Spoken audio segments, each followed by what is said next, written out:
As you are celebrating Christmas and New Year's, we'd like to give you a marathon of episodes that you can enjoy as you celebrate the holidays. So this week on our newest episode, we're going to take a look back at Hollywood Homicides.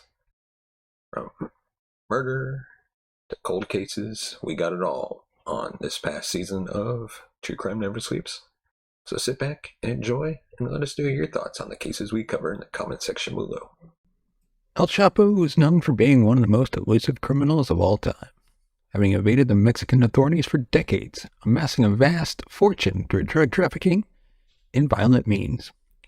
But it's his two dramatic escapes from prison that captured the public's imagination and made him a legend in the criminal underworld.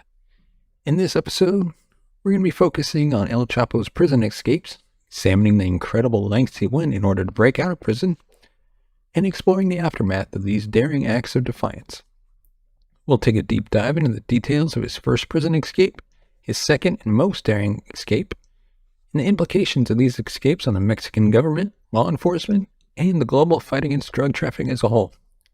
So grab a cup of coffee or your favorite beverage, turn down the lights, and get ready to delve into the high-stakes world of the most notorious drug lord of all time, Joaquin El Chapo Guzman. So, starting off with our escape number one. El Chapo's first prison escape was a shocking feat that made him a household name. It all began in 1993 when Mexican authorities arrested El Chapo on drug trafficking charges. At the time, he was just a small-time drug lord, but he quickly rose through the ranks to become one of the most powerful and feared figures in the drug trade. In 2001, he was finally apprehended again and sent to the Puente Grande prison, where he would await trial. But El Chapo wasn't content to just sit and wait for his fate to be decided by the Mexican authorities. In January of 2001, he managed to escape from the prison in what was widely considered to be a brilliantly executed plan. The details of the escape are still a matter of some speculation, but it's believed that El Chapo's associates bribed guards and officials to help him escape. One of the most popular theories about the escape involves El Chapo being smuggled out of the prison in a laundry cart, although this has never been confirmed. Other theories suggest that he used a tunnel to escape, or that he was simply allowed to just walk right out the front door. Whatever the truth may be, the fact remains that El Chapo managed to escape from a supposedly maximum security prison, which only added to his legend and the mythos surrounding his criminal empire. El Chapo's first prison escape was a turning point in his career, as it demonstrated his remarkable ability to outsmart the authorities and evade punishment. It also revealed the level of corruption that existed within the Mexican government and law enforcement, which played a significant role in his later escape and ultimate capture. El Chapo's escape from Puente Grande would go down in history as one of the most daring and audacious prison breaks of all time, solidifying his reputation as a breakout king, and cementing his status as one of the most powerful and elusive criminals of our time. So now on to escape number 2. El Chapo's second prison escape was an even more audacious and dramatic event than his first. The circumstances leading up to his arrest in 2014 were as follows. After years of being on the run, El Chapo was finally caught in Mexico in February of 2014. He was charged with a litany of crimes, including drug trafficking, money laundering, and murder. El Chapo was taken to the Altiplano prison, which was considered to be one of the most secure prisons in Mexico. But of course, this didn't deter El Chapo from attempting yet another escape. On July 11th, 2015, he managed to escape from the prison using an elaborate tunnel system that had been dug under his cell. The tunnel was over a mile long and featured lighting, ventilation, and even a motorcycle on rails that were used to transport El Chapo through the tunnel. The tunnel led to a building under construction, which served as the exit point. The tunnel was so well constructed that it was undetected by prison authorities, and it was only discovered after El Chapo had already escaped. The escape caused a massive manhunt, and there were several leads that suggested El Chapo had fled to various locations around Mexico. However, he managed to evade capture for over 6 months before being caught again in 2016. Following his capture, the tunnel was discovered and became a source of fascination for people around the world, who marveled at the ingenuity and complexity of the escape plan. El Chapo's second prison escape was a stunning demonstration of his cunning and resourcefulness, as well as the weakness of the Mexican prison system. The escape further solidified his status as a legendary criminal figure, and it was a major embarrassment for the Mexican government, which vowed to keep him behind bars. El Chapo's prison escapes had far-reaching consequences both in Mexico and around the world. The escapes revealed the extent of corruption and weakness in the Mexican government and law enforcement, and they also had implications for the global fight against drug trafficking. The escapes exposed the level of corruption within the government and the prison system, which allowed El Chapo to bribe his way to freedom. The Mexican authorities were widely criticized for their inability to keep him locked up. The escapes damaged their credibility and reputation. Additionally, the escapes prompted a major crackdown on corruption within the government and law enforcement agencies, which continues to this day. El Chapo's prison escapes also attracted global attention and media coverage, which only served to increase his notoriety and make him a larger-than-life figure. His escapes were covered extensively by news outlets around the world, and he became something of a folk hero to some, admired for his daring and resourcefulness. However, the implications of El Chapo's escapes on the ongoing fight against drug trafficking were more serious. The escapes demonstrated the power and influence of drug cartels and the lengths they are willing to go in order to evade capture. The escapes also highlighted the need for better coordination and cooperation between international law enforcement agencies in order to combat the transnational nature of drug trafficking. So in conclusion, El Chapo's prison escapes were historic events that captivated the world's attention and brought to light the extent of corruption and weakness in the Mexican government and law enforcement. These two prison breaks demonstrated the lengths of the powerful and influential drug lords like El Chapo will go to escape punishment, and the level of sophistication of the criminal enterprises that they operate. If you're interested in learning more about El Chapo and the war on drugs, consider checking out several documentaries such as Cartel Land, which examines the vigilante groups and drug cartels operating along the U.S.-Mexico border, Narco Wars, which is a Netflix series, explores the drug trade and its impact on various countries around the world, including Mexico. And there's also the podcast series, The Drug War, that delves into the history and current state of the war on drugs. But that is all we have for this episode of Breakout Kings, a True Crime Never Sleeps series. Thank you for joining us for this episode. We hope that you found this episode informative and engaging, and we look forward to bringing you more true crime stories in the future. As always, you can find us on Facebook, Twitter, Instagram. If you want to comment, leave a comment in the comment section below. Give us a thumbs up if you like our videos.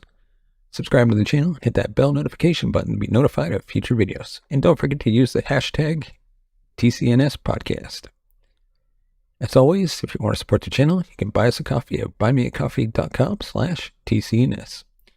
Your support helps the channel grow, upgrade our equipment, bring new hosts, be able to pay them, and hopefully one day take this show on the road. So as always, thank you so much for watching and listening. We will see you next time. Glenn Stewart Godwin was born on June 26, 1958 in Miami, Florida. Growing up in a troubled environment, he was exposed to a life of crime from an early age. His childhood was marred by a turbulent family life and a lack of stability, leading him down a path of delinquency. As a teenager, Godwin began his criminal activities with petty crimes such as theft and drug possession.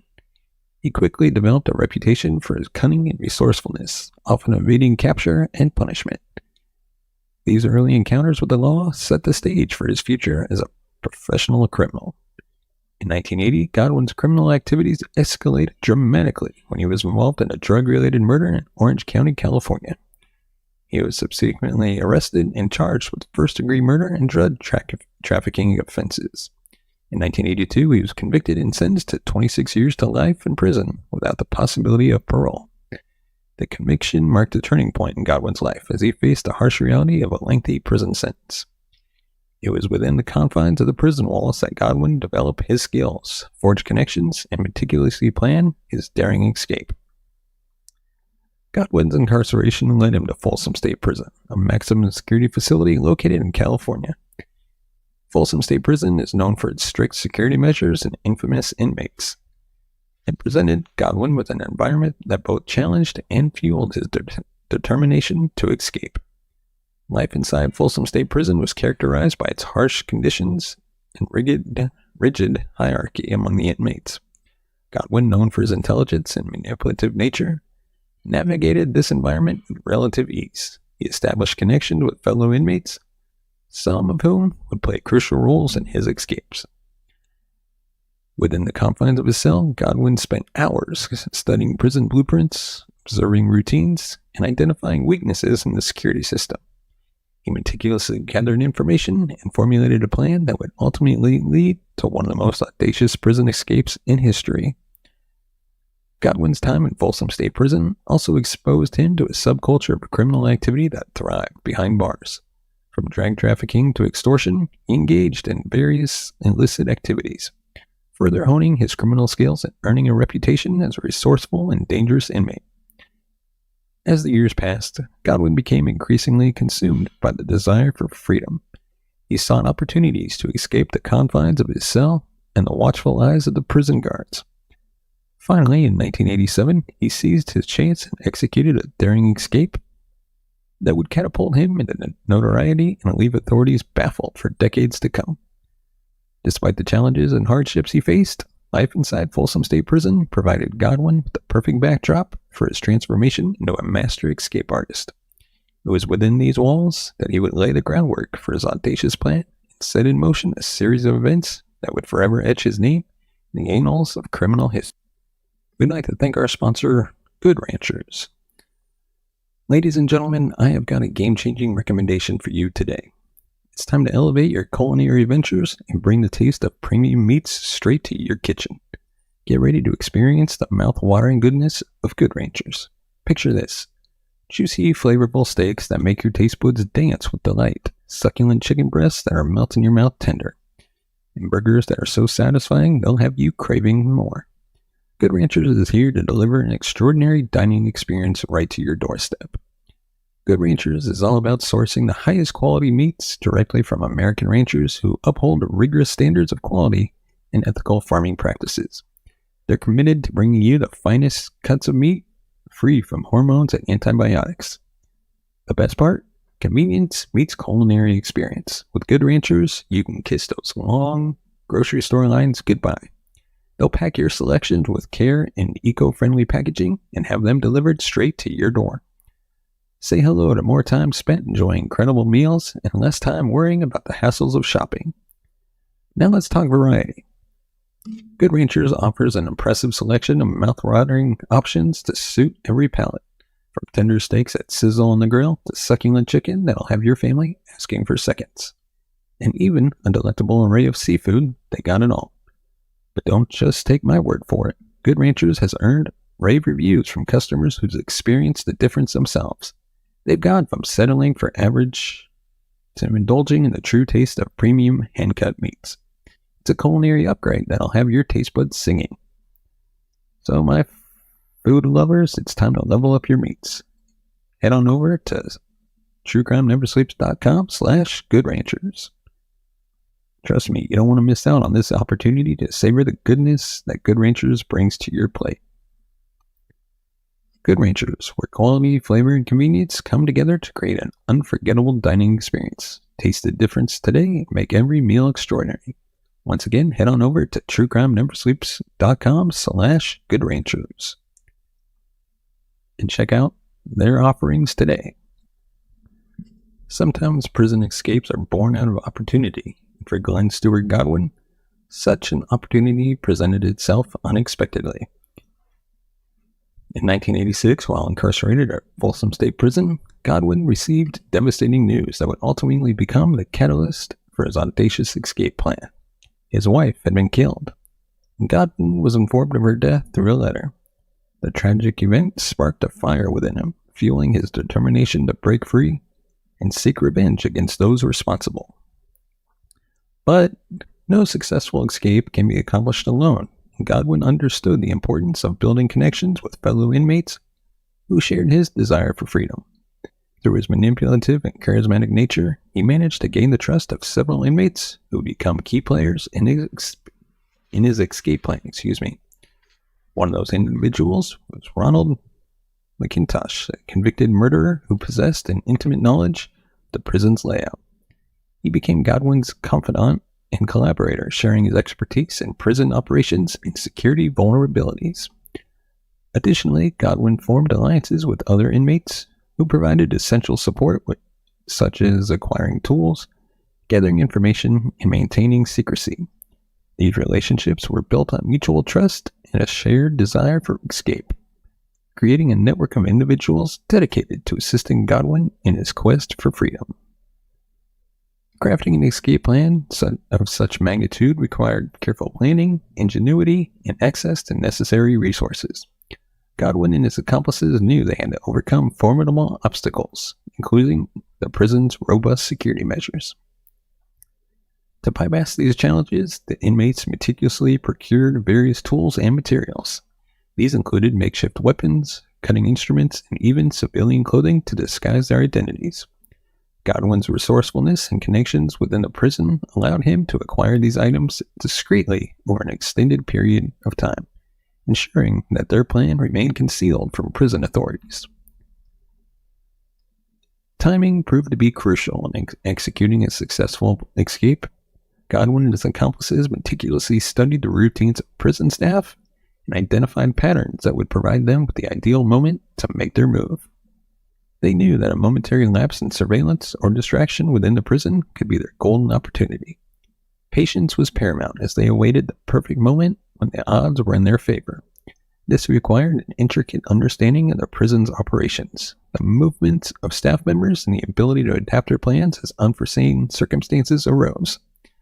After months of careful observation and planning, Godwin and his accomplices believed they had found the optimal moment to execute their escape plan.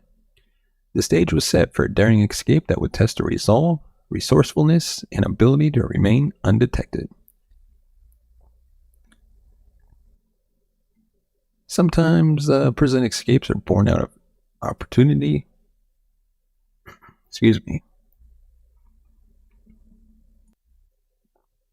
In 1987, Glenn Stewart Godwin and his carefully selected group of accomplices were ready to execute their meticulously planned escape from Folsom State Prison. The chosen moment arrived when a diversionary tactic orchestrated by one of Godwin's associates distracted the guards, creating a brief window of opportunity. Seizing the moment, Godwin and McIntosh, his trusted confidant, used their acquired tools to breach the prison walls.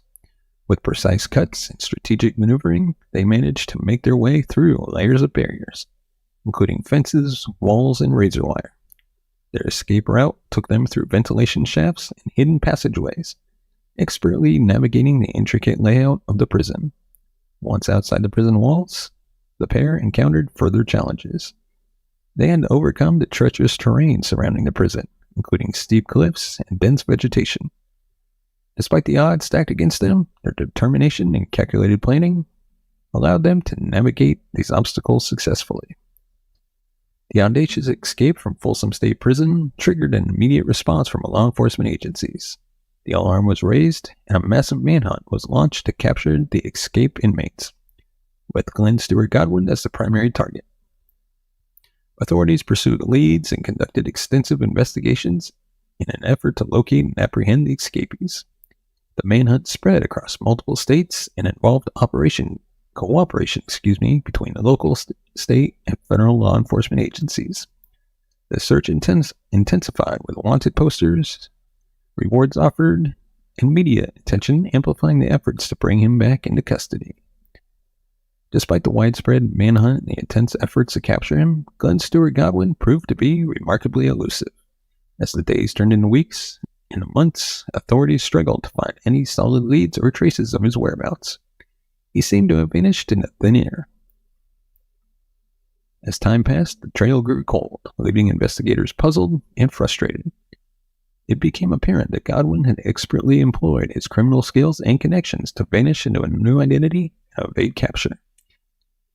His ability to adapt, change appearances, and remain hidden demonstrated his resourcefulness and determination to stay one step ahead of the authorities. Speculations and theories arose about the possibility of Godwin receiving assistance from underground networks, criminal syndicates, or even corrupt law enforcement officers. The lack of concrete evidence and credible sightings further deepened the mystery surrounding Godwin's disappearance. Despite occasional unconfirmed sightings and sporadic leads, the trail of Glenn Stewart Godwin went cold, leaving law enforcement authorities and the public captivated by his ability to remain at large for an extended period of time.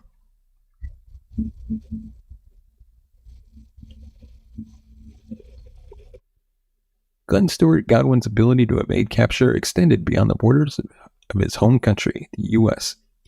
As an international fugitive, he exploited the vulnerabilities and complexities of international law enforcement cooperation to slip through the cracks. Godwin was known to have traveled extensively, frequently crossing borders to seek refuge in different countries.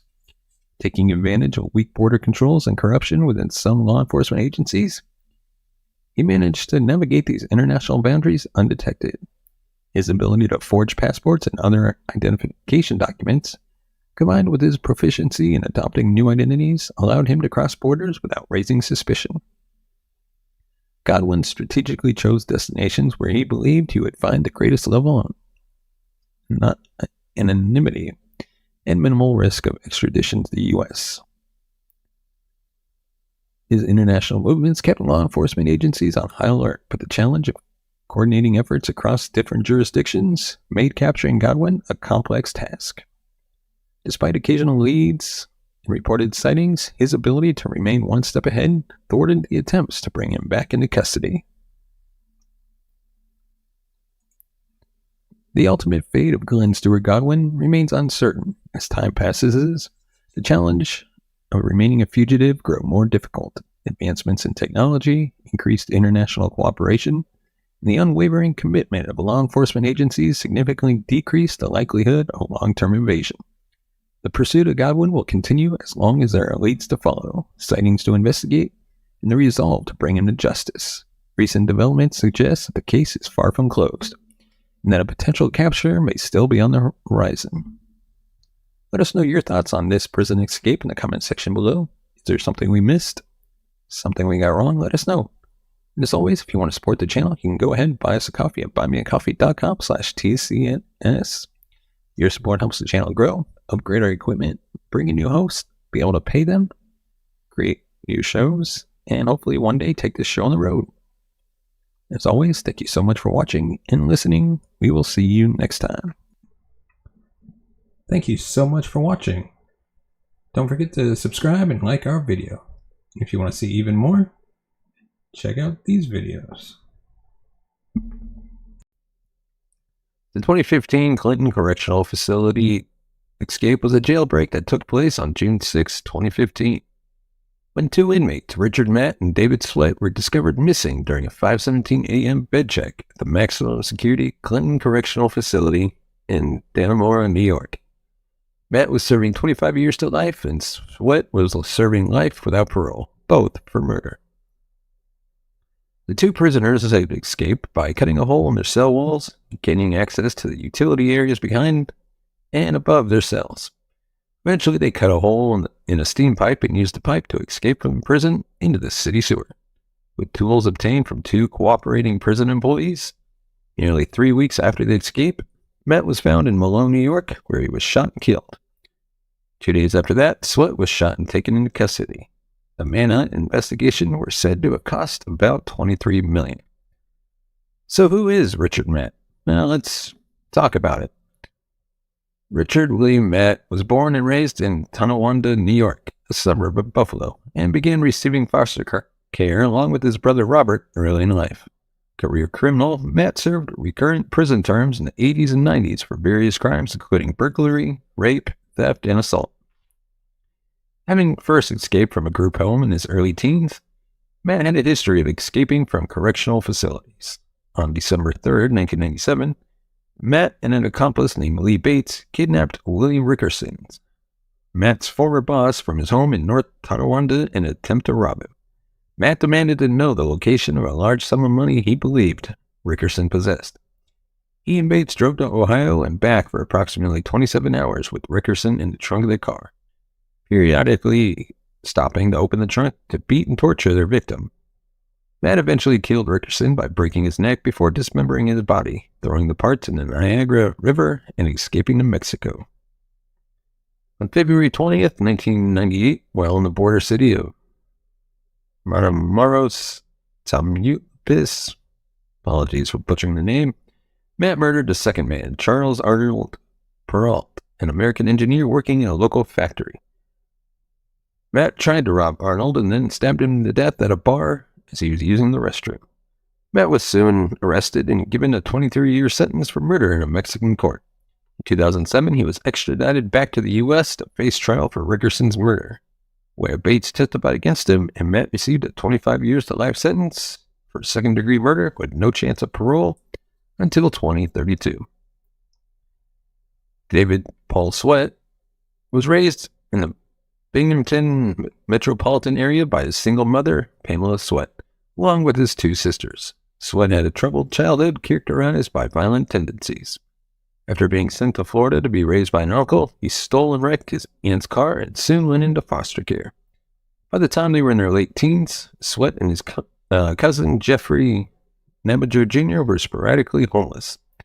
The two held short-lived jobs and became involved in the trade of marijuana. Sweat was known for elaborately planning burglaries he intended to commit with Jeffrey, and they were arrested several times in the late 90s and were sent to prison.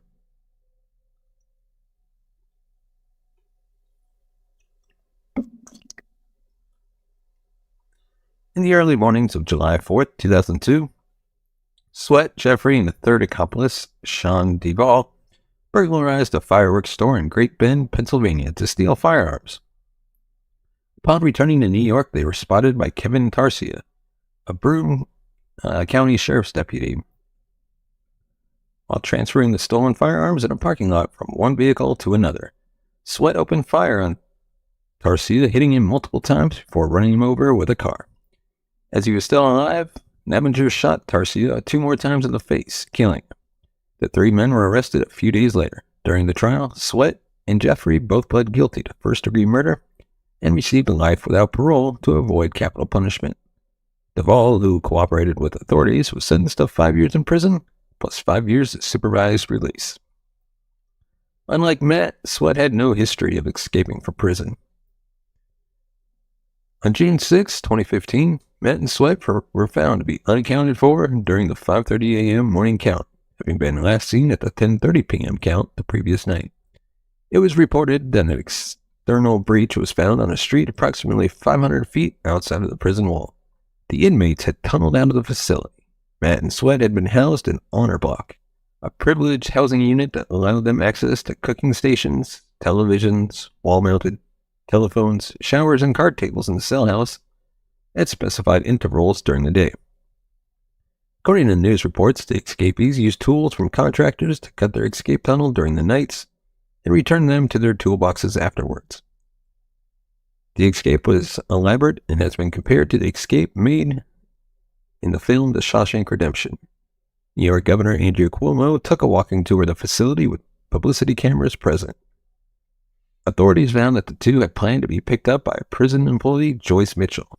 However, according to a relative, Mitchell developed chest pains and was hospitalized. A second employee, prison guard Gene Palmer, was also charged with aiding the escape.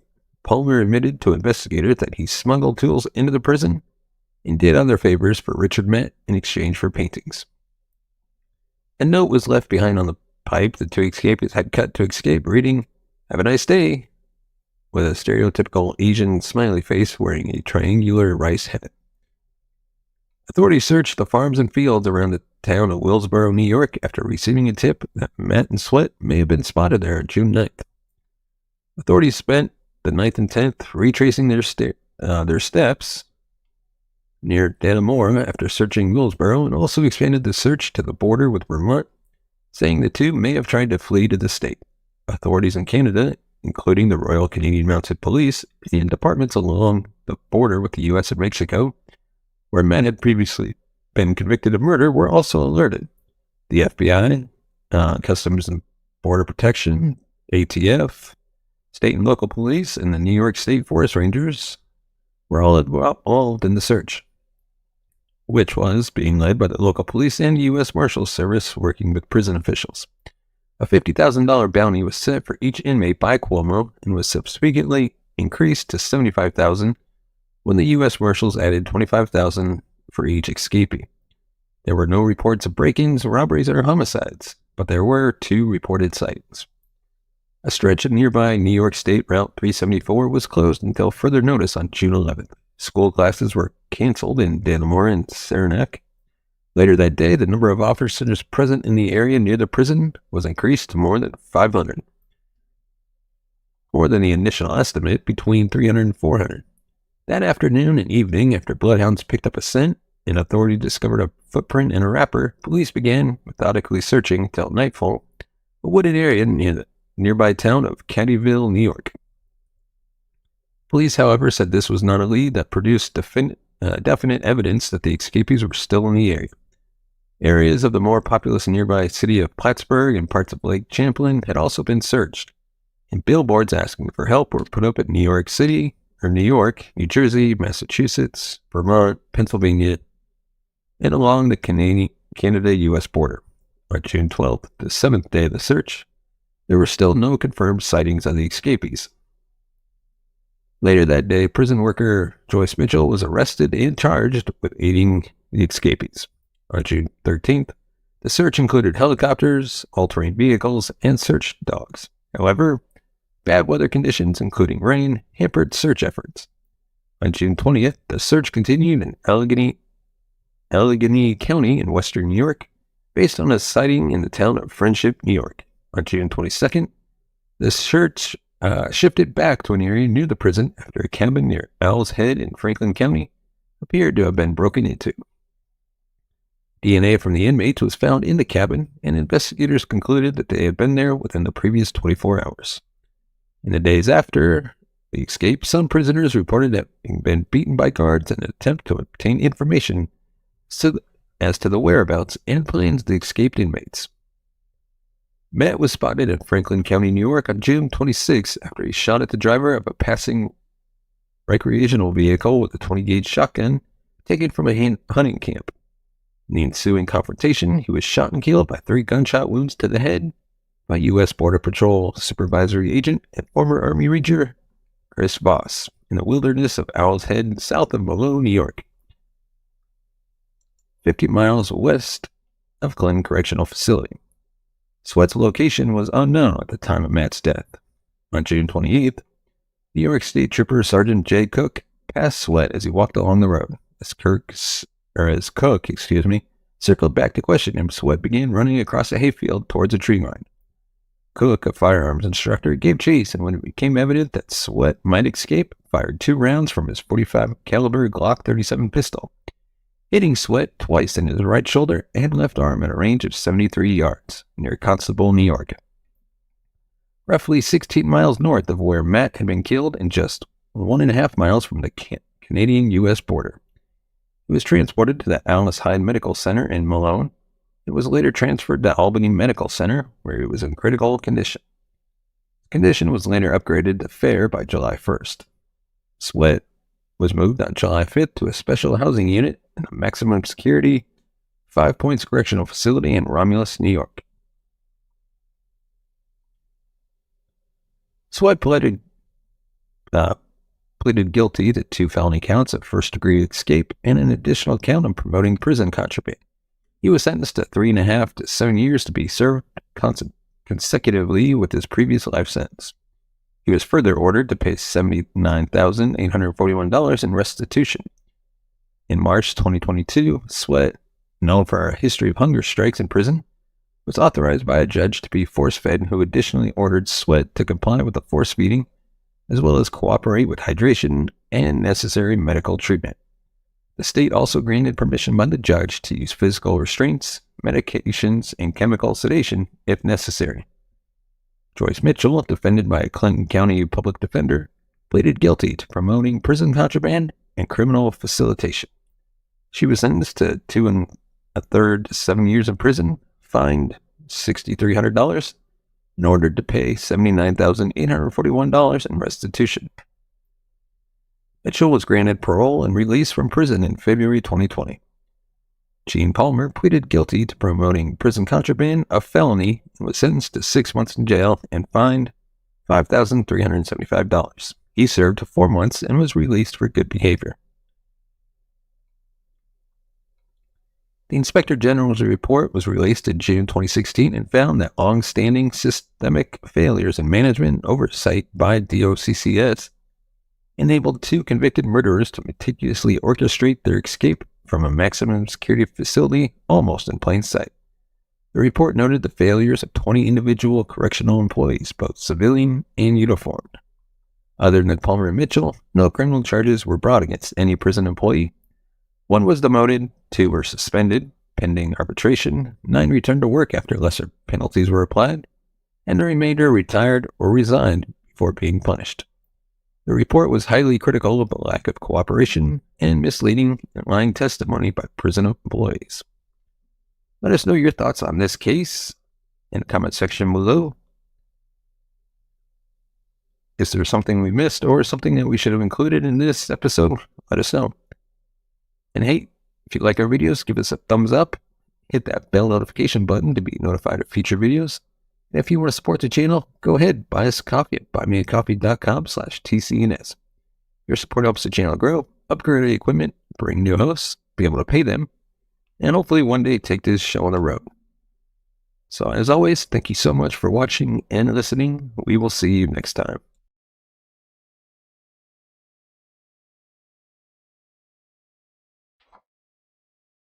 We hope you're enjoying this marathon of Hollywood Homicides. We'd like to remind you to support our sponsors, such as ExpressVPN, TubeBuddy, and Poddex. Just use the link in the description. Check them out today. Help support the channel. Leonard Rain Moses was born on August 8, 1952. He grew up in the city of Philadelphia. From a young age, he was involved in criminal activities, starting with petty theft and progressing to more serious offenses as he got older. By the time he was 18, Moses had developed a reputation as a skilled thief and had several run-ins with the law. In 1970, Moses was arrested and convicted for murder. He was sentenced to life imprisonment without the possibility of parole. However, his story was far from over. On April 3, 1971, Moses orchestrated one of the most audacious prison escapes in U.S. history. Moses had meticulously planned his escape for months, taking advantage of the lax security measures in place at the time. He managed to smuggle in a gun and a set of keys, allowing him to overpower the guards and make his way to freedom. The escape stunned the nation and sent shockwaves through the criminal justice system. As news of Moses' escape spread, a massive manhunt was launched to recapture him. Law enforcement agencies from across the country collaborated to track down the fugitive. The authorities knew they were dealing with a dangerous and cunning criminal who would stop at nothing to avoid capture. Moses managed to evade capture for months, staying one step ahead of the law. He changed his appearance, assumed multiple aliases, and constantly moved from one location to another. The media dubbed him the Houdini of the prison system due to his ability to elude authorities. During his time on the run, Moses continued to commit crimes, including robberies and burglaries, further fueling the public's fascination with his case. The media coverage surrounding his escape and subsequent crimes made him a notorious figure, and his story became the stuff of legends. But all good things must come to an end, and Moses' luck eventually ran out. On November 29, 1971, he was apprehended in Buffalo, New York after a routine traffic stop. The arresting officer had no idea they had just captured one of the country's most wanted criminals. Moses was quickly returned to prison, where he served the remainder of his life sentence. His daring escape and the subsequent manhunt left an indelible mark on the criminal justice system. Security measures in prisons across the country were tightened, and Moses' case served as a reminder of the importance of maintaining strict protocols to prevent such escapes. As the years passed, Leonard Rain Moses became a symbol of the dangers of underestimating the resourcefulness and determination of criminals. His story continues to fascinate true crime enthusiasts, serving as a cautionary tale of the consequences of a life of crime and the lengths some individuals will go to regain their freedom.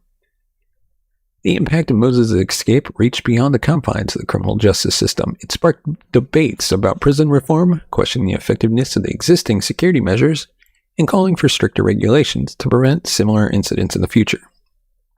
The public's fascination with the case also shed light on the media's role in shaping public perception of criminals and the criminal justice system. Despite serving the remainder of his sentence, Moses never revealed the full extent of his planning and preparation for the escape. His silence left many questions unanswered and fueled speculation about potential accomplices or hidden resources he might have had access to. One theory suggests that Moses received assistance from individuals both inside and outside the prison. Some believe the corrupt prison staff provided him with critical information and facilitated the acquisition of the weapon and keys he used during the escape. However, no concrete evidence has ever surfaced to substantiate these claims. The impact of the prison break extended beyond the confines of the criminal justice system. It exposed vulnerabilities within the prison system and led to significant reforms in security protocols. Prisons across the nation implemented stricter measures, including increased surveillance, improved staff training, and enhanced inmate monitoring. The incident served as a wake-up call, highlighting the need for constant vigilance to prevent similar escapes in the future. Moses' escape also raised questions about rehabilitation and the potential for redemption within the prison system. Some argue that the ease with which Moses orchestrated his escape revealed flaws in the system's ability to rehabilitate and reintegrate inmates into society. It prompted discussions about the importance of providing inmates with educational and vocational opportunities to reduce recidivism rates. In the years following his recapture, Moses remained a fascinating figure to both true crime fans and those interested in the psyche of criminal behavior. Researchers and psychologists examined the case in an attempt to understand the motivations and mindset of an individual willing to risk everything for freedom. The nature versus nurture debate once again took center stage as experts explored the factors that contributed to Moses' criminality and his audacity in planning and executing his escape. Moses' story also served as a cautionary tale for law enforcement agencies, highlighting the need for constant innovation and adaptation to stay ahead of criminals. The escape prompted a reassessment of security protocols, inspiring the development of new technologies and strategies to prevent future prison breaks. Today, prisons employ advanced surveillance systems, biometric identification methods, and tighter control over staff access to ensure that escapes of this magnitude are much more difficult to execute. Although Leonard Rain Moses spent the rest of his life behind bars, his audacity, resourcefulness, and the nationwide manhunt that followed became part of American criminal folklore. The story of Leonard Rain Moses continues to be discussed, dissected, and analyzed, reminding us of the intricate and complex nature of crime and the constant challenges faced by those responsible for maintaining law and order. As we wrap up today's episode on the prison escape of Leonard Rain Moses, we must reflect on the enduring legacy of his audacious act. It serves as a reminder that in the realm of crime and punishment, there will always be those who test the limits of the system, pushing the boundaries of what is considered possible. Join us next time as we dive into another intriguing tale from some of the most infamous prison breaks in history. But before we go, let us know your thoughts on this case in the comment section below. Give us your thoughts. Is there something we missed? Something we should have included? Let us know. And as always, if you want to support the channel, buy us a coffee at buymeacoffee.com/TCNS. Your support is always appreciated. As always, thank you so much for watching and listening. We will see you next time. Richard Lee McNair is a convicted murderer known for his ability to escape and elude capture. In 1987, McNair murdered one man and shot a second man 4 times during a botched robbery. He's currently serving 2 terms of life imprisonment for these crimes, as well as, of course, escaping from prison.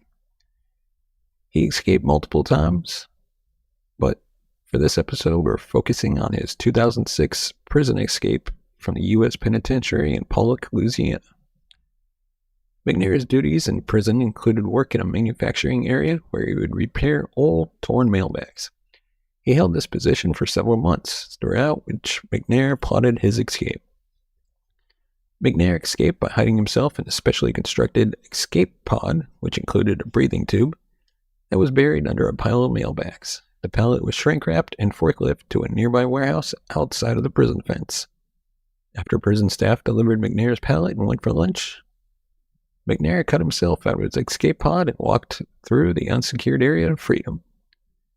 Federal investigators believe that McNair must have received help from other inmates to escape, but McNair has always maintained that he acted alone. McNair's pallet was shipped out of prison around 9:45 a.m., and he was able to escape the pallet around 11 a.m. McNair was aware that it would not be until 4 p.m. that the prison would find him missing. McNair's plan was to go to the nearby town of Alexandria, Louisiana, where he would then steal supplies and transportation. Hours after his escape from Pollock, McNair was stopped while running away on a railroad track near Ball, Louisiana, by police officer Carl Bordelin. The incident was captured on a video camera mounted in the officer's patrol car. McNair had no identification and proceeded to give Officer Bordelin the alias of Robert Jones. When asked again 5 minutes later, he gave a different alias, Jimmy Jones. Though the officer did not notice the different answer, McNair laughed and joked with the officer, and even as the officer got a matching description of the inmate, McNair appeared collected and calm. He successfully convinced the officer that he was jogging and in town to help on a post-Katrina roofing project, allowing him to go back to jogging within 10 minutes. One factor that made it easier for McNair to escape arrest was that the photo provided to police was very low quality and 6 months old. Another was that the prison had told the police that they were not completely sure that McNair had escaped. The officer himself claimed that he let McNair go because the physical description of McNair given to police was completely different from how McNair actually appeared. Over the 10 minutes that Bordelin questioned McNair remained calm and provided completely plausible explanations, eventually convincing the officer that his alibi was true. McNair later wrote that he did not see the cruiser because it was blocked from view by trees, and that he planned to run if he was not able to convince Bordelin of his innocence.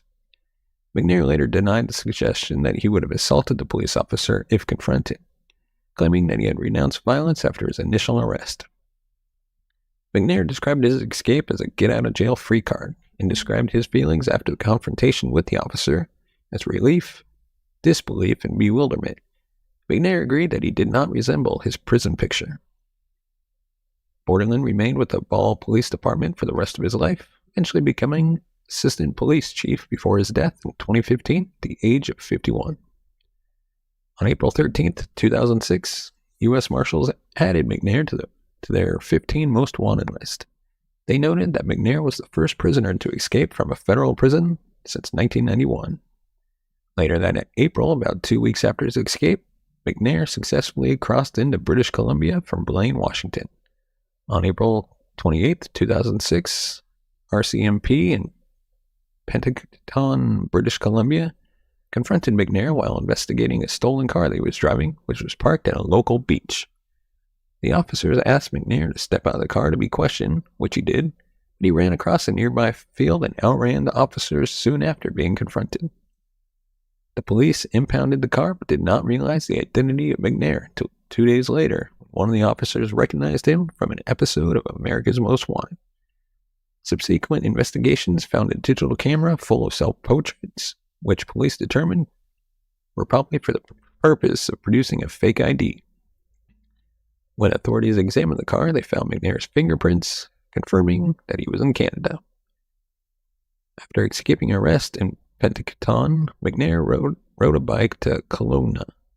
Because it took several days for the police to confirm his identity, it was relatively easy for McNair to escape the area. In 2006, McNair traveled back to the U.S. when he drove a Subaru Outback from Vernon, British Columbia to Blaine, Washington. McNair then traveled across the U.S. and eventually crossed back into Canada from Minnesota. After arriving back in Canada, McNair traveled through southern Ontario and traveled west to Vancouver.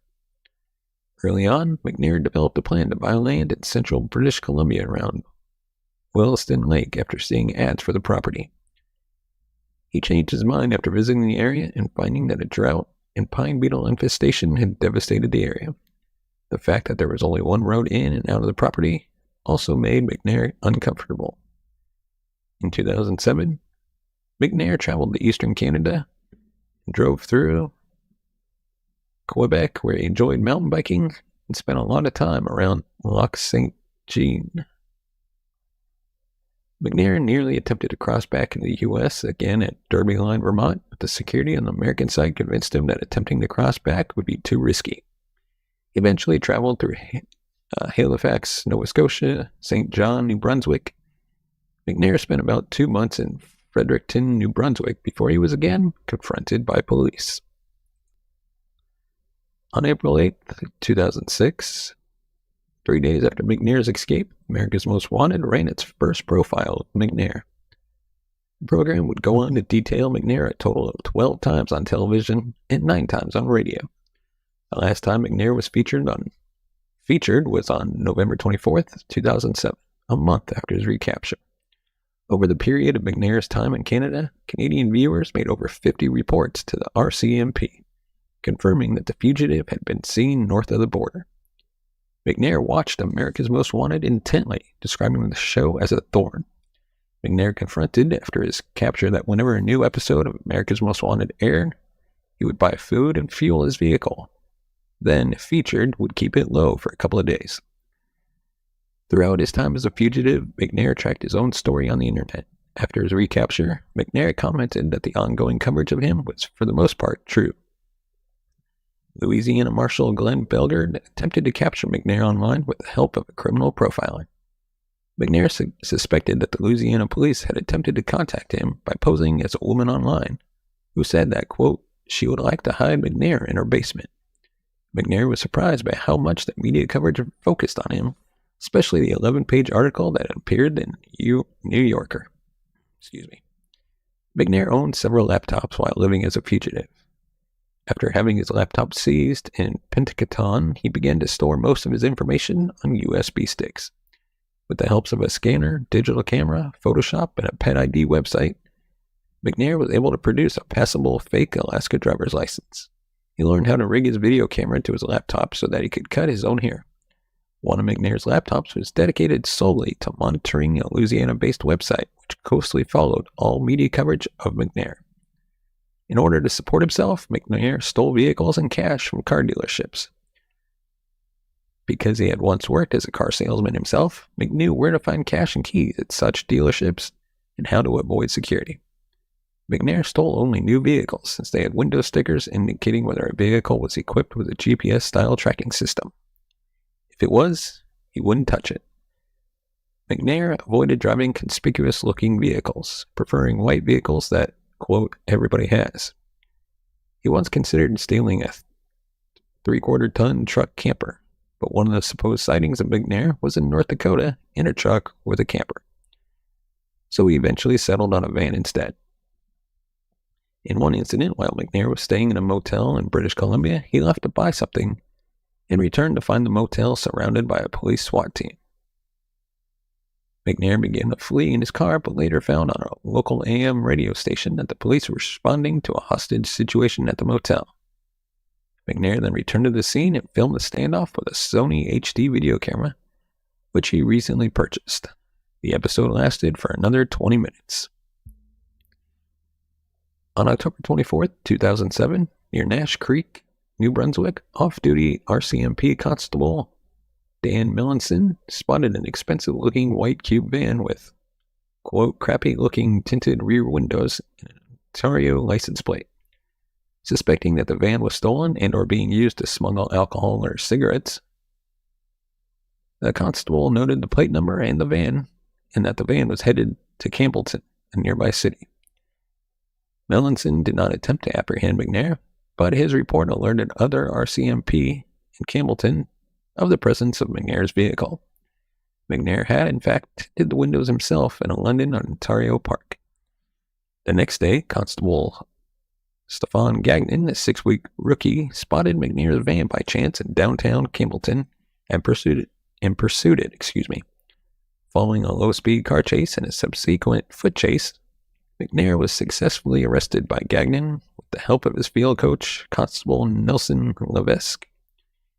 In October 2008, the U.S.-based International Associations of Chief of Police awarded Melanson the Looking Beyond the License Plate grand prize for his role in apprehending McNair.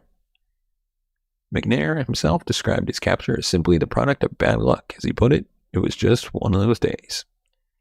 McNair was transferred to the Atlantic Institution, Canadian Federal Maximum Security Penitentiary in New Brunswick, while awaiting extradition to the U.S. The Maltese later told the media that McNair was cooperative after his capture and even joked with them. When one officer asked McNair what the reward for his capture, McNair replied, $25,000. That's not much, said the officer. McNair replied that was because all the government money is tied up in Osama bin Laden's reward. McNair later described the Campbellton RCMP as good men doing their job. McNair is now incarcerated at ADX Florence, a supermax prison near Florence, Colorado. It has the reputation as the Alcatraz of the Rockies. It houses some of the U.S.'s most dangerous prisoners, who have been deemed too great a security risk for even a maximum security prison. When McNair was captured, law enforcement sources, told America's Most Wanted that he would almost certainly spend the rest of his life at ADX. He now spends most of every day in a 12 by 7 foot concrete cell. He lives in a pod with 5 other prisoners. McNair has no access to the internet. County employees screen and reject McNair's pending mail if it deals with topics prohibited by federal regulations, such as escape plans. In his media correspondence, McNair described his location as the most secure section of the most secure prison in the world, but expressed reservations about discussing specific details of his incarceration, saying, quote, "Thank God for prisons. There are some very sick people in here, animals you'd never want living near your family or the public in general. I don't know how corrections staff deal with it. They get spit on, shit on, abused, and I have seen them risk their own lives and save a prisoner many times." Let us know your thoughts in the comment section below about this case. Is there something we missed, something we should have covered? Let us know. And as always, if you want to support the channel, you can buy us a coffee at buymeacoffee.com/TCNS. Your support helps the channel grow, upgrade our equipment, bring new hosts, be able to pay them. And as always, give us a thumbs up if you like our video, subscribe to the channel. And as always, thank you so much for watching and listening. We will see you next time.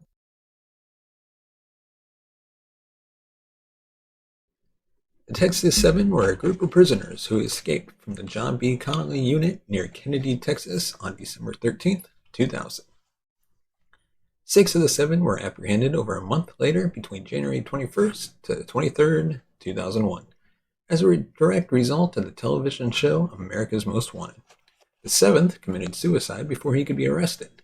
The 6 surviving members were all convicted and sentenced to death for the murder of Irving, Texas police officer Aubrey Wright Hawkins, who was shot and killed when responding to a robbery perpetrated by the Texas Seven.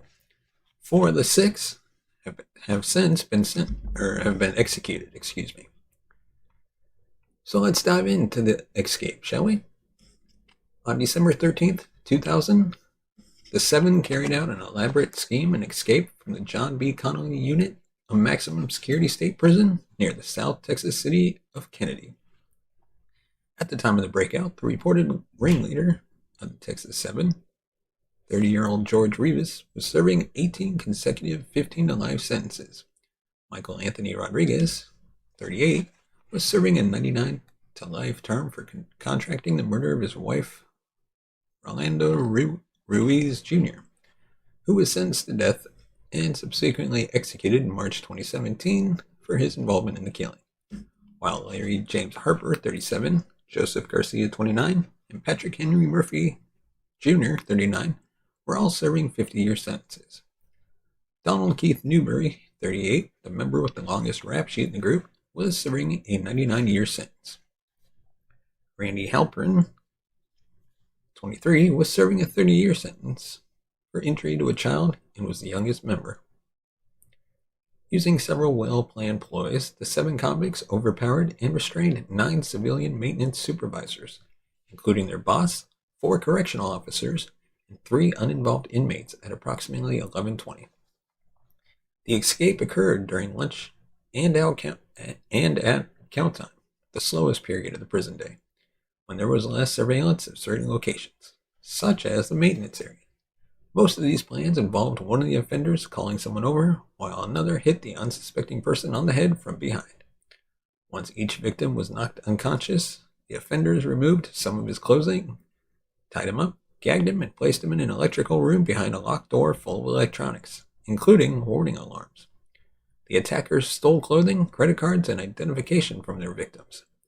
The group impersonated prison officers on the phone and created false stories to ward off suspicion from authorities. After this first phase, 3 of the group made their way to the back gate of the prison, some disguised in stolen civilian clothing.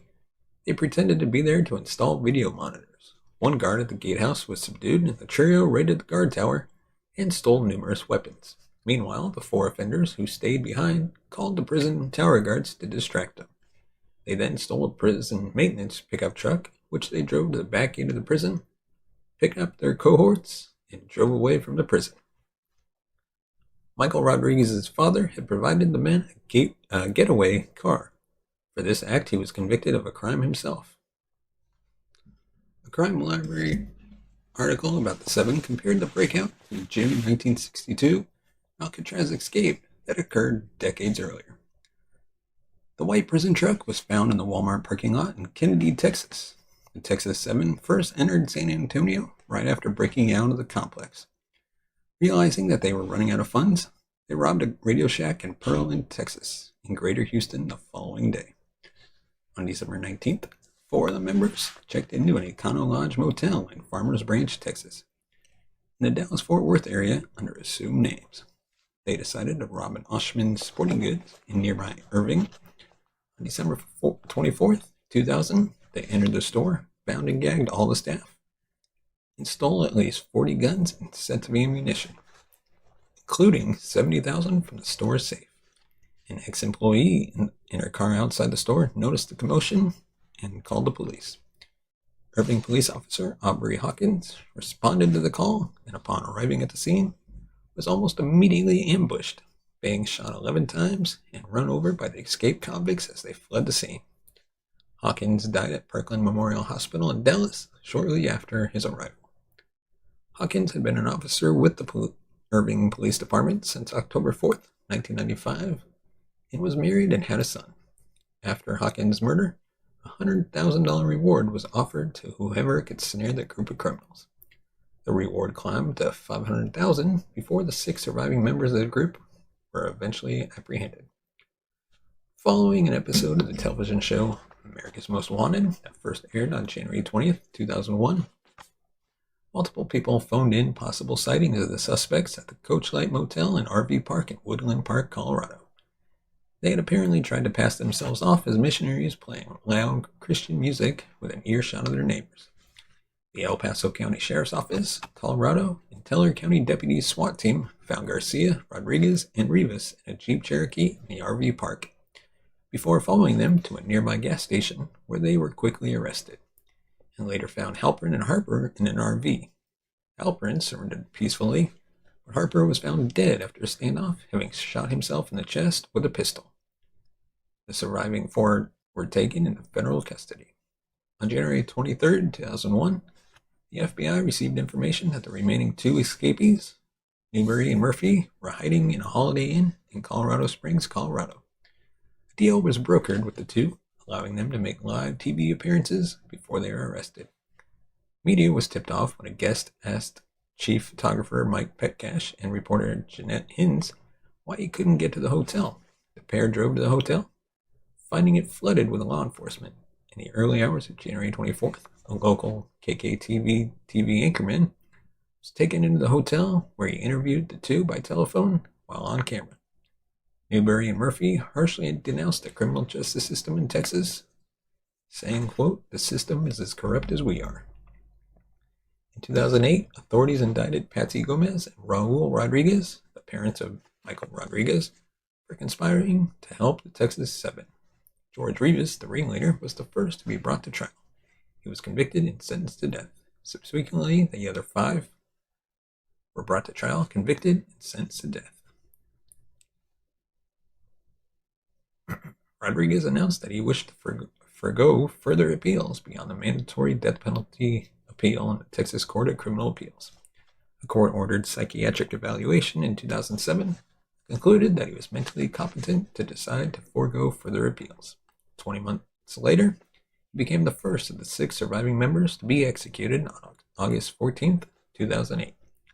Next up was George Rivas, 4 years later, executed on February 29, 2012. And Donald Newberry was executed by lethal injection on February 4, 2015. Joseph Garcia was then executed by lethal injection on December 4, 2018.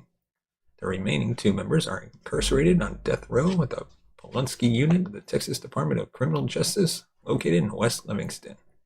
Neither currently has an execution date. Murphy was scheduled for execution twice. First, on March 28, 2019, the U.S. Supreme Court granted him a last-minute reprieve on the basis that TDCJ's denial of his request to have a Buddhist priest in the execution room with him violated the Establishment Clause and the Free Exercise Clause of the U.S. Constitution. Murphy was then given a second execution date, November 13, 2019. However, his execution was stayed by the U.S. District Court for the Southern District of Texas to decide whether his religious discrimination lawsuit had merit. Halpern was scheduled to be executed on October 10, 2019. However, his execution was stayed by the Texas Court of Criminal Appeals due to concerns of racial and religious discrimination from his trial judge. Halpern is Jewish. Trial Judge Vickers Cunningham allegedly referred to Halpern as a, quote, fucking Jew, and said Jews need to be shut down because they controlled all the money. The bodies of Harper, Rodriguez, Newberry, and Garcia are buried at Captain Joe Bird Cemetery. Hawkins' mother, Jane, died of leukemia in 2007. And that is all we have for this episode of Breakout Kings. Join us next week as we dive into another prison break, escape, and manhunt.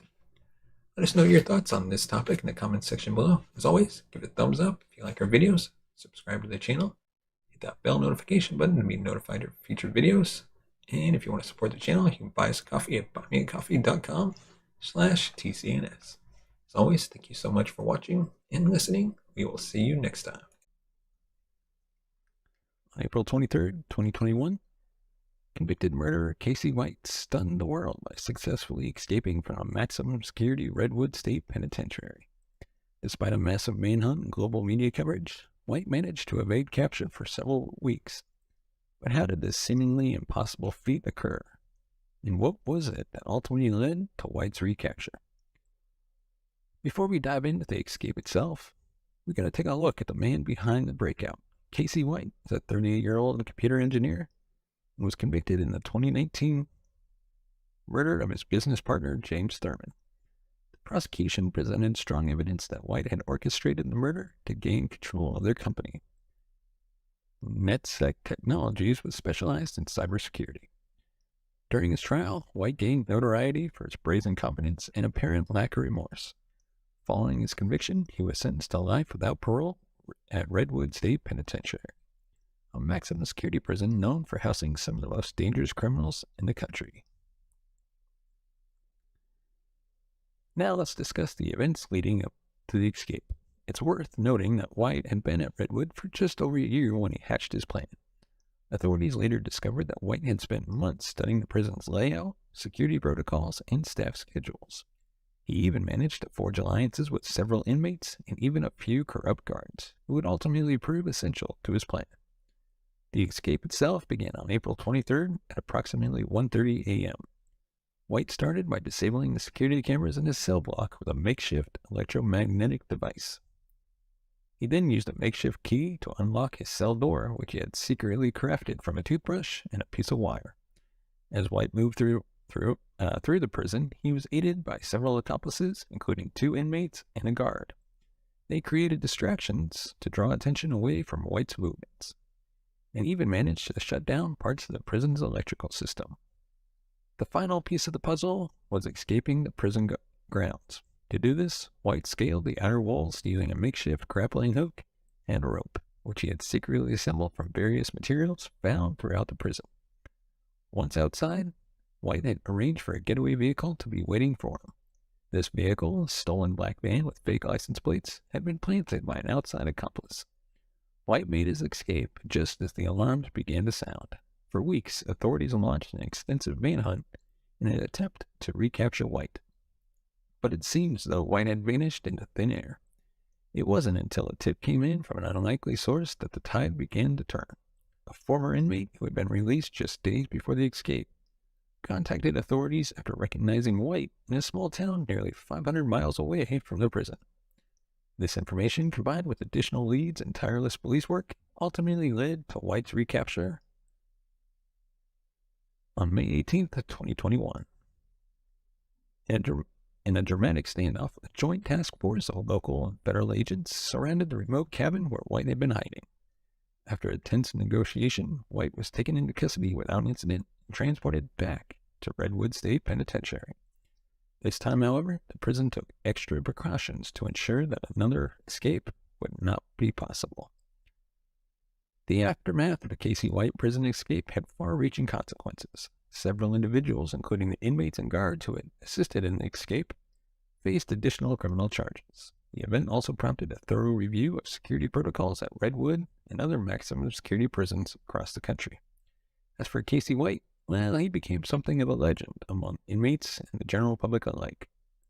Despite the fact that his escape was short-lived, the sheer audacity and intricacy of his plan captivated the world. To this day, the Casey White prison escape is considered one of the most daring and remarkable breakouts in modern history. And that brings us to the end of today's episode of Breakout Kings. I hope you enjoyed this deep dive into the Casey White prison escape, and I look forward to joining you next week as we explore another captivating prison escape.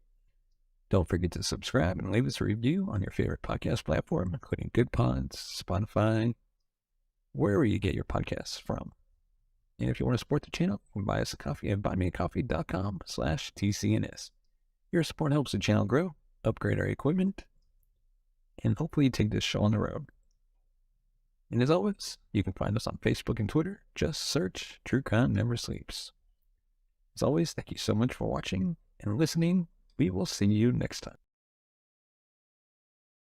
We hope you enjoy the videos we are providing you this year. And as always, please consider supporting the channel so we can keep this content growing. You can buy us a coffee at buymeacoffee.com/TCNS. And as always, give us a thumbs up, hit that like button, subscribe to the channel, hit that bell notification button to be notified of future videos. If you can't afford to give, we understand during this holiday season, consider just leaving us a review or a comment or a like, or send us a tweet and let us know where you're watching from. Crime that led to his imprisonment. On November 14th, 1965, Mary Ellen Diener, a 14-year-old girl, went to a laundromat in Mansfield, Ohio, to wash her family's clothes. She was abducted by Eubanks, who was 22 years old at the time. Eubanks raped her and shot her twice in the head before leaving her body in an abandoned church. Mary Ellen's body was found the next day by a group of children playing in the area. The community was devastated by this heinous crime, and law enforcement was under immense pressure to solve the case. After an intense investigation, Lester Eubanks was arrested and charged with rape and murder. He was convicted and sentenced to death. The sentence was later commuted to life in prison without the possibility of parole. The case drew national attention not only because of the horrific nature of the crime, but also because it highlighted flaws in the criminal justice system. Eubanks was initially held in a facility that was not equipped to house death row inmates, and he was eventually transferred to the Ohio State Penitentiary in Columbus, where he escaped. Mary Ellen Diener's family never got to see justice served, as Eubanks' escape meant he never faced the consequences of his actions. The case also had a lasting impact on the community, who felt let down by the criminal justice system's inability to keep a dangerous criminal behind bars. Eubanks' escape remains one of the most significant and tragic events in Ohio's criminal justice history, I should say. On December 7th, 1973, Lester Eubanks was part of a group of inmates who were allowed to go Christmas shopping at a nearby mall. Don't ask why they were going Christmas shopping when you're stuck in prison for life. But anyways, Eubanks had been serving time at the Ohio State Penitentiary in Columbus, Ohio, since his conviction in 1965. The inmates were given a few hours to shop before returning to the prison. Eubanks was part of a group of 4 inmates, and they were allowed to roam the mall freely. This was a privilege that was granted to well-behaved inmates, and it was meant to encourage good behavior. However, while at the mall, Eubanks saw an opportunity to escape. It's unclear exactly how he was able to slip away from the group, but some sources suggest he was able to get away while the other inmates were distracted. Once Eubanks was out of the mall, he hitchhiked his way out of the city. He was last seen in the Youngstown area a few days later. At the time of the escape, Eubanks was 39 years old and had spent nearly a decade in prison for his crimes. The news of Eubanks' escape sent shockwaves throughout the community, as many people were concerned about the safety of their loved ones. Eubanks was a convicted child killer, and there was a great deal of fear that he would commit more crimes if he was not caught. In the days and weeks following his escape, law enforcement conducted an intense search for Eubanks. They searched the area around the prison, followed up on any leads that came in. However, despite their best efforts, Lester remained at large. One theory is that Eubanks had help from someone on the outside. It's possible that someone may have provided him with transportation or a place to stay after he escaped. There were reports of sightings of Eubanks in various parts of the country, but none of these led to his capture. Another theory is that Eubanks had been planning his escape for a long time. He had been a model prisoner and had taken advantage of the privileges afforded to him. It's possible that he had been bidding his time, waiting for the right opportunity to make his escape. The search for Eubanks continues to this day, and law enforcement has not given up hope of finding him. There's a $50,000 reward for information that leads to his capture, and the case remains open. The impact of Eubanks' escape has been significant and left a lasting mark on the victim's family, who have been waiting for justice for over 5 decades. It also raised questions about the effectiveness of the criminal justice system and whether it is capable of keeping dangerous criminals off the streets. Since his escape in 1973, law enforcement has been actively searching for Lester. There have been sightings over the years, but none of them have led to his capture. The case remains open, and there is a reward for information leading to his arrest. One of the challenges in the search for Eubanks is that he has been on the run for so long. He would now be in his 80s, and it's possible that he's changed his appearance, assumed a new identity. Law enforcement has released age progression images of Eubanks to help people recognize him if they see him. Over the years, law enforcement has received tips and leads from people who claim to have seen Eubanks. These sightings have been reported from all over the country, and some have been more credible than others. However, none of them have led to his capture. There have also been reports that Eubanks may have fled the country. It's possible he may have traveled to Canada or Mexico, where he may be living under a false identity. Law enforcement has been working with international agencies to follow up on any leads that suggest that Lester may have left the country. In recent years, there has been renewed interest in the case, thanks in part to the power of social media. The Ohio Attorney General's office has been using social media platforms like Facebook and Twitter to share information about the case and to solicit tips from the public. In 2020, the case was featured on the television show In Pursuit with John Walsh, which is hosted by the father of Adam Walsh, who was a child that was abducted and murdered in 1981. The show featured interviews with members of the Diener family and law enforcement officials and encouraged viewers to come forward with any information that could help solve the case. The search for Lester continues to this day, and law enforcement has not given up hope of finding him. There is a sense of urgency in this case, as Eubanks is a dangerous criminal who's been on the run for nearly 50 years. The broader community has also been affected by the case. Eubanks' escape has left many people feeling unsafe, particularly parents who worry about the safety of their children. Eubanks was a convicted child killer, and there was a great deal of fear that he would commit more crimes. The case has also raised questions about the effectiveness of the criminal justice system. Eubanks was able to escape from a maximum security prison, which suggests that there were flaws in the system that allowed him to slip away. This has also led to calls for reform and for greater accountability in the criminal justice system. The case has also been a reminder of the importance of keeping dangerous criminals off the streets. His escape for nearly 50 years also underscored the need for better monitoring of inmates and for greater investment in law enforcement.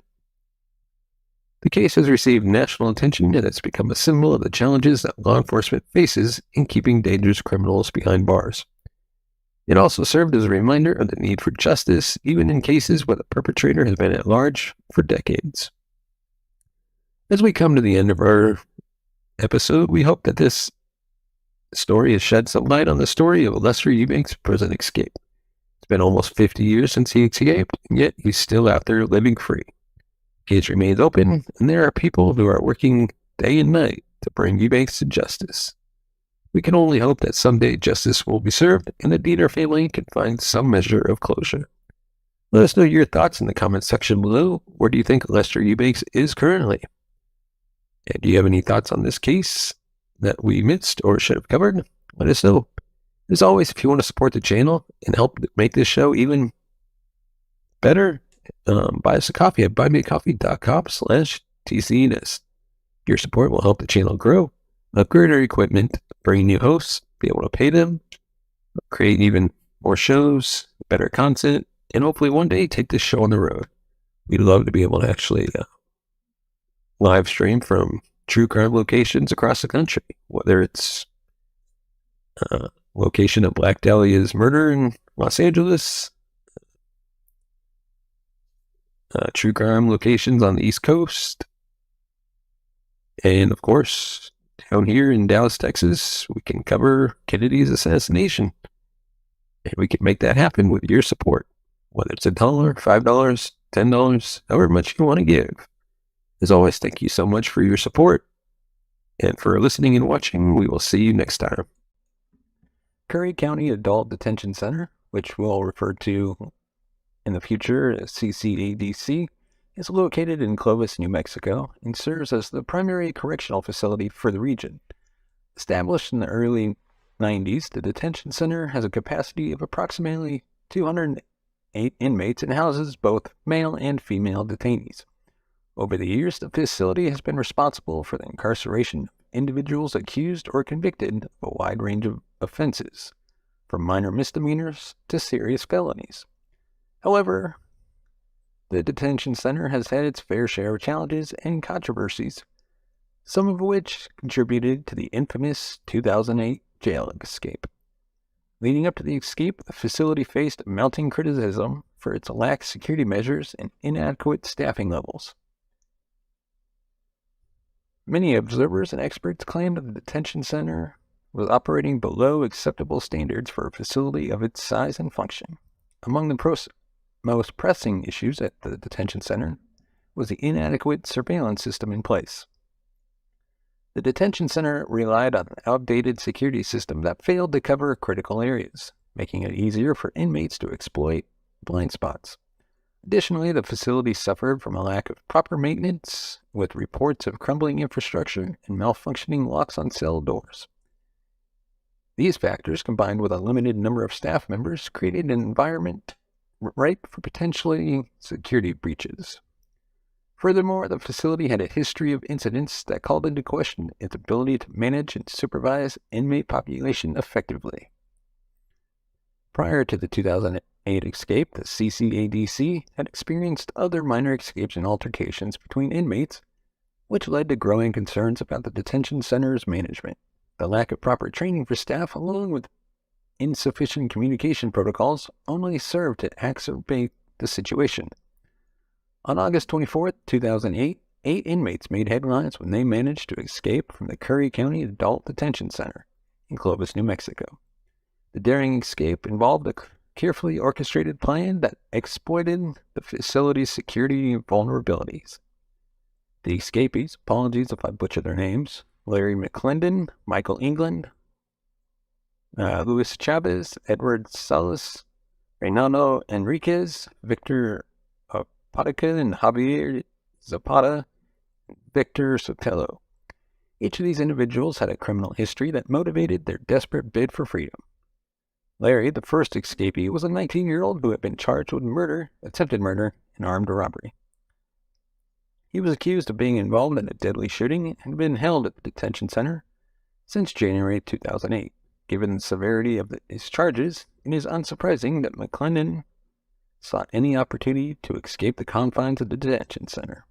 Michael England was a 29-year-old inmate, had a criminal history that included charges related to theft, drug possession, and forgery.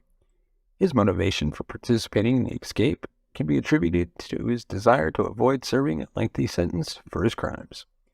England, like the other escapees, likely saw the escape as a chance for a fresh start and the possibility of evading the consequences of his actions. Luis Chavez, aged 18 at the time, had been held at the detention center on charges of aggravated battery, kidnapping, and tampering with evidence. These serious charges carried significant prison time, which undoubtedly played a role in his decision to join the escape attempt. Edward Salas, another 21-year-old escapee, had a particularly notorious past. He had been convicted of first-degree murder for his role in the 2005 shooting of a 10-year-old boy, Carlos Perez. He was awaiting transfer to a state prison to serve a life sentence when the opportunity to escape presented itself. The prospect of spending the rest of his life behind bars was likely a key factor in his decision to flee. Reynaldo Enriquez, 19 years old, incarcerated on multiple charges, including aggravated burglary, conspiracy to commit burglary, and participation in a street gang. And then you got Victor, age 39, faced countless charges, included kidnapping, aggravated battery, assault, drug trafficking, and he himself had a history of violent crimes and drug-related offenses, meaning that he faced a lengthy prison sentence. Javier Zapata was a 19-year-old and in custody for charges including aggravated assault, battery upon a peace officer, and resisting arrest. Then lastly, Victor Sotelo, 26-year-old detainee, was being held on charges of aggravated battery, assault with intent to commit a violent felony, and participation in a street gang. And given his criminal history and gang affiliations, he likely saw the escape, along with the others, as an opportunity to avoid the consequences he faced and potentially reunite with his criminal associates on the outside. The 2008 escape was a meticulously planned operation that relied on the inmates' ability to exploit the facility's security weaknesses and their resourcefulness in executing the escape. Despite the center's purpose as a secure holding facility for individuals charged with or convicted of various crimes, the escapees managed to identify and take advantage of its shortcomings to make their bid for freedom. One of the key weaknesses in the security system was the outdated and inadequate surveillance system. This system had multiple blind spots and failed to cover crucial areas of the facility. The escapees capitalized on these blind spots to move around the jail without being detected by the limited number of staff members on duty. Additionally, the inmates took advantage of the jail's crumbling infrastructure and malfunctioning locks, which had not been properly maintained, further facilitating their escape. The plan itself was designed to minimize the chances of detection and capture. The inmates first managed to remove a metal plate from a plumbing access area in one of the cells, which allowed them to enter a narrow space between the cell walls. From there, they were able to navigate their way through the building's internal structure, bypassing cell doors and security checkpoints that would have otherwise prevented their escape. Once the inmates reached the facility's attic, they encountered another challenge, gaining access to the roof. To do so, they'd have to remove a large, heavy air vent that covered an opening leading to the roof. This was no small task, as the vent was bolted in place and would have required significant effort to remove. However, the inmates were determined and resourceful, using makeshift tools fashioned from items found within the jail to pry the vent free. With the vent removed, the inmates were able to access the roof, but their escape was far from over. They still had to scale down the exterior of the building without being detected.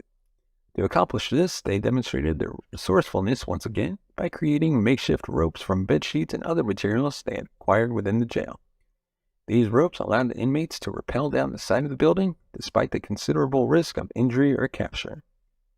The entire escape operation was carried out under the cover of darkness, which provided the inmates with an additional layer of protection against detection.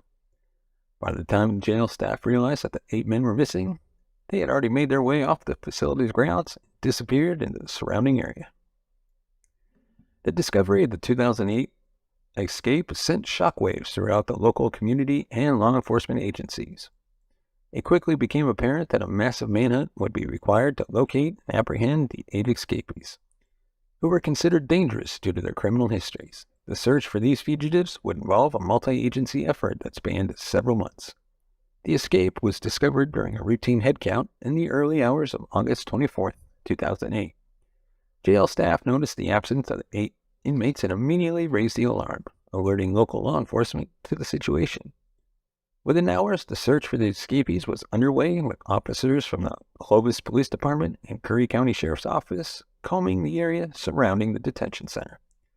As the gravity of the situation became clear, state and federal law enforcement joined the manhunt. The New Mexico State Police, along with the FBI and the U.S. Marshal Service, became involved in the search efforts, pooling resources and expertise to track down the fugitives. Local authorities also worked closely with agencies from neighboring states, as there was a possibility that the escapees had crossed state lines. The manhunt was characterized by a series of key moments as each escapee was eventually located and apprehended. The first arrest took place just 2 days after the escape, when Victor was found hiding in an abandoned house near the detention center. His capture provided investigators with valuable information that helped to focus the search efforts on specific areas and other potential hideouts. The next arrest occurred on August 28th, when Luis Chavez was discovered hiding in a field north of Clovis. He was captured after a short foot chase, which ended when a police canine unit apprehended him. The following day, Michael England was caught in a vehicle during a traffic stop in Clovis. These quick captures were the result of effective coordination among law enforcement agencies and their ability to follow up on leads provided by the public.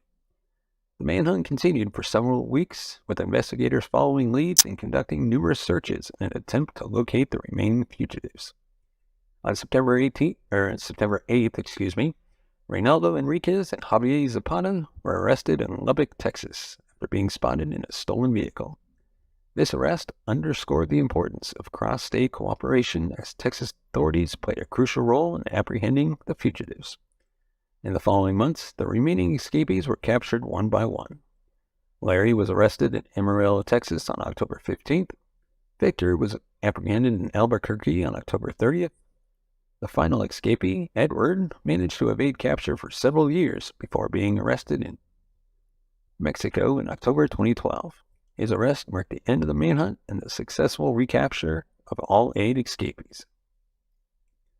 The aftermath of the 2008 escape had far-reaching consequences for the facility, its staff, and the wider community. The daring escape of 8 inmates exposed significant flaws in the detention center security and management, leading to a public outcry and demands for change. In response, the detention center and its staff faced scrutiny, policy changes, and security improvements aimed at preventing similar incidents from occurring in the future. One immediate consequence of the escape was the dismissal and resignation of several staff members, including the detention center's administrator and security chief. These departures were followed by a thorough internal review of the facility's policies and procedures, as well as an external investigation conducted by state and federal agencies. The results of these investigations revealed a pattern of negligence, inadequate training, and poor communication, which contributed to the security lapses that allowed the escape to occur.